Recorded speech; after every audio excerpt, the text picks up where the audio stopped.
Welcome back to A Moment in History. I'm Seth Udinsky.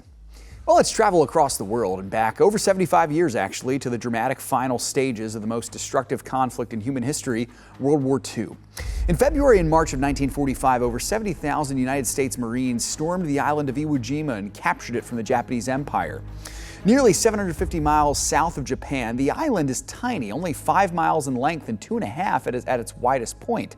Despite its size, the island was vital for its strategic location.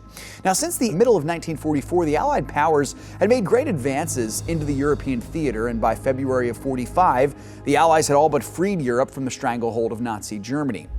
Now all eyes were turning to the Pacific, where the United States was largely on its own against Imperial Japan. On February 19th, the first wave of Marines descended off warships in the island of Iwo Jima in an attack very similar to the famous D-Day invasion from 1 year ago. Over the next several weeks, the Marine regiment slowly gained ground amid heavy casualties from the constant barrage of Japanese fire and the occasional banzai suicide charge from the Imperial forces. Roughly 7,000 Marines lost their lives in the battle and many more were wounded.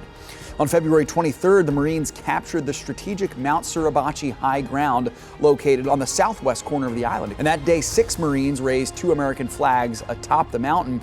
In victory, the second flag raising was captured on camera by Associated Press photographer Joe Rosenthal, and it became an enduring image of courage, liberty, and patriotism for the U.S. and for the free world.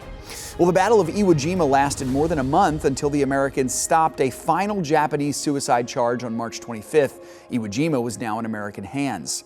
The Axis powers of Europe would surrender in May of 45, and Japan followed suit in August, thus ending World War II.